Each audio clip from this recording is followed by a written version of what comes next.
I promise I don't mean this in a cocky way, but seriously, who on YouTube is competing with me for creating the best budget, baller-looking gaming PCs?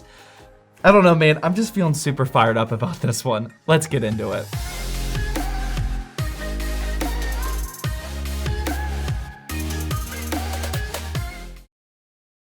Hey, welcome to Zach's Tech Turf. Like the title suggests, today we are going to be looking at how you can put together a $750 baller AF looking build just like this. We're going to benchmark the heck out of it, and you know, of course, everything is linked down in the description. Before we get into all of that though, I gotta hit you with a quick sponsor spot, but this time it's featuring a pretty dope product from ASRock. Big thanks to ASRock and specifically their brand new B560 Steel Legend motherboard for sponsoring today's video. You guys have definitely seen this Steel Legend series on the channel before. These are my go-to motherboards for all of those white gaming PC builds like we have here today, as the design on these are simply just stunning. This new B560 model supports both 10th and 11th gen Intel processors. It's rocking a front panel USB 3.2 Gen 2X2 Type-C header, a Dragon 2.5 gigabit LAN port for U-Power users, and all of that is on top of the 6-layer PCB. Get yourself an ASRock B560 Steel Legend motherboard for your next white gaming PC build by visiting that first link down in the description. Alright, so starting with the CPU, obviously I had to kick us off with the Intel i5-10400F. I've already expressed how much value these are packing here in early 2021. There's just nothing else that really competes with this around the $140 to $160 price point, so this is a very easy choice for honestly any gaming PC that's around $600 to $800 or $900. The 10400F is a 6-core and 12-threaded chip with a max boost frequency of up to 4.3 gigahertz, and honestly the best part about the CPU that a lot of people are sleeping on is that it actually has a somewhat decent upgrade path. Because the latest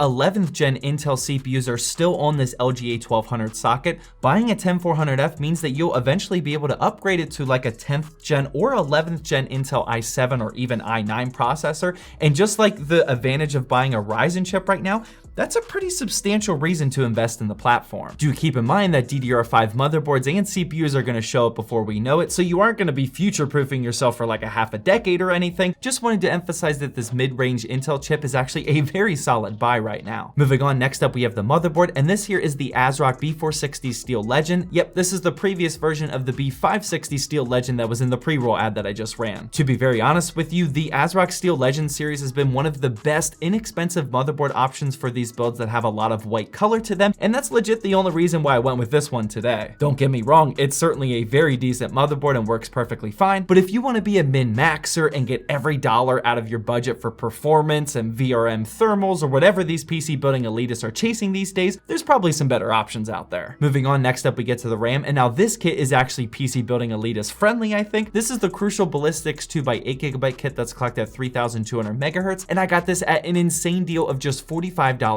brand new. If you don't already know this, over in the ZTT Discord server, we have our deals god Dr. Zoomer with his very own dedicated ZTT Deals channel. He posts around 1 to 3 deals per day with only the best of the best, and he saved us all, including myself, literally thousands of dollars. This is exactly what I would recommend doing if you're looking to save some money, and that invite link is down in the description of every single video. Following that, we get to the graphics card, and man, I'm gonna have to speak from the heart on this one for a bit. We'll get over the basics first though. This is the Asus Strix GTX 1660 Super, and I picked this up on Newegg just as a normal consumer, mind you, for $250 brand new. I really need to emphasize this to you guys. If you want to find a GPU right now at a good price and one that's already in stock, you're just gonna need to put in the work. There's so many people across all the social media platforms that just like to start typing away and comment to a YouTuber that the GPU that they used in the video is like $3,000 more than whatever they paid for it. These type of people are simply just not putting in the work. Yes, finding GPUs is definitely a struggle right now, but it's far from impossible, and you need to check these marketplaces very often if you actually want to buy one of them. Like I said, there's so many people out there that are simply checking the prices when they see their favorite YouTubers post what they paid for them, complaining that the current price is hundreds of dollars more expensive, and then they never try again. You gotta put in the work. It's not easy, but you indeed can buy literally any graphics card that you want right now if you're willing to put in the work.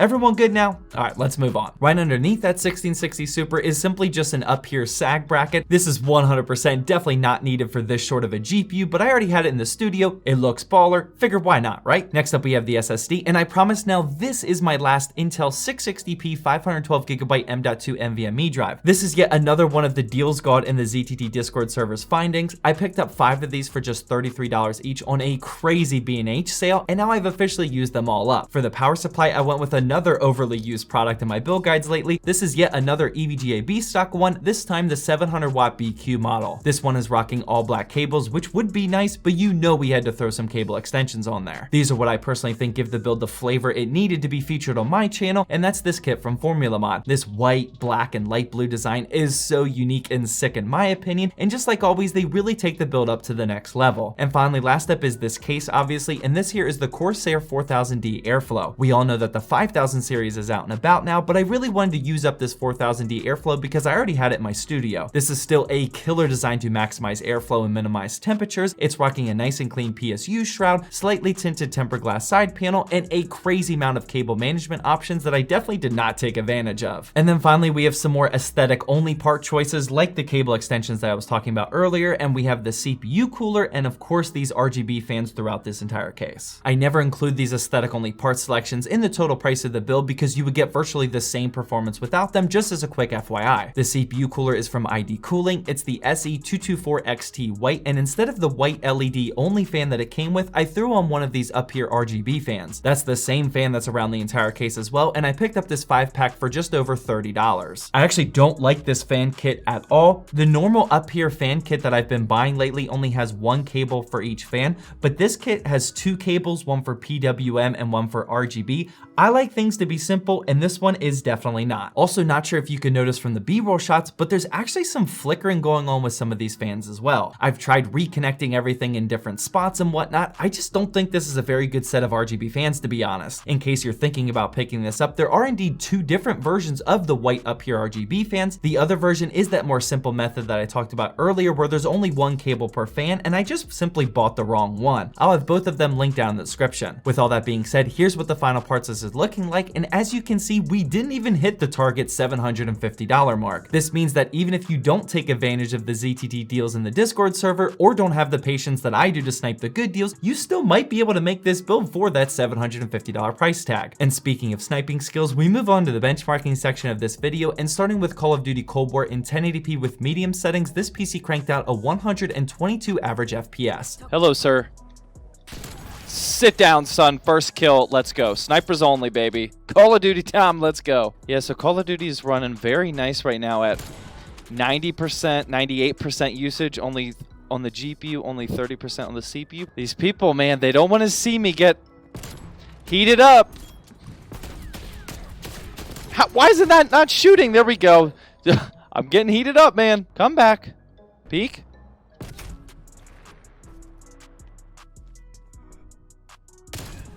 Ooh, what? I just realized that my mouse sensitivity was all jacked up.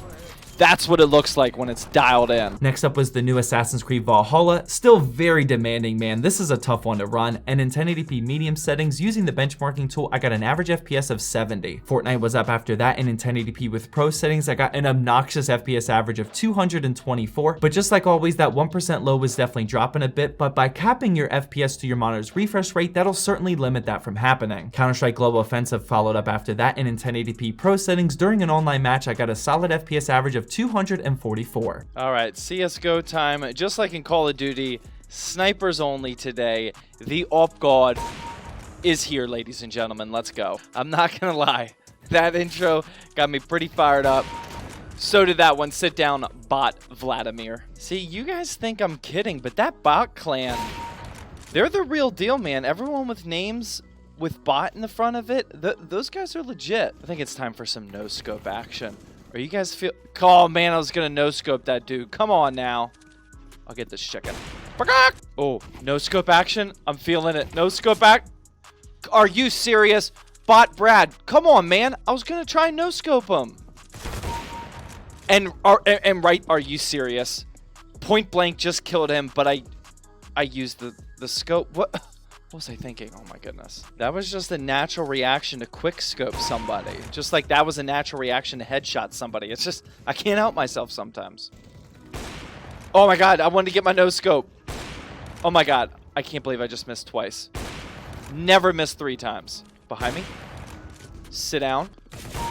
You sit down. There's my no scope, and as the bonus weapon, baby. Seriously, this game is starting to feel like a little easy. It's either that or I'm just getting really good. I think it's the latter. I'm done. Next game. Next up was Rainbow Six Siege. I don't know why, but the Siege servers were down for like an entire day when I first tried to benchmark this, and it was super annoying. Anyways, when using the built-in benchmarking tool in 1080p ultra settings, I got 268 FPS. One of my personal favorite competitive titles, Rogue Company, was up after that. Not a great game for benchmarking though, with the 150 FPS max for whatever reason I still haven't figured out yet. And in 1080p high settings, I got just under that at 148. Borderlands 3 followed up after that. Somewhat of an older title at this point, to be honest, but I keep it in this videos because it really taxes just the GPU. Let me know if you want to see a different title in my benchmarking runs, by the way. And in 1080p with high settings, I got 64 FPS. And for the last gaming benchmark, we have Valorant, and the Operator God, aka Op God, absolutely had to make a return in today's video with the stupid high FPS average of 219 with 1080p and medium settings. That was just the warm-up. Everyone chill. just chill. The game didn't even start yet. Oh my god, that was a nasty kill. Man, we legitimately only did snipers for this entire benchmarking run, and it's proven to work quite well.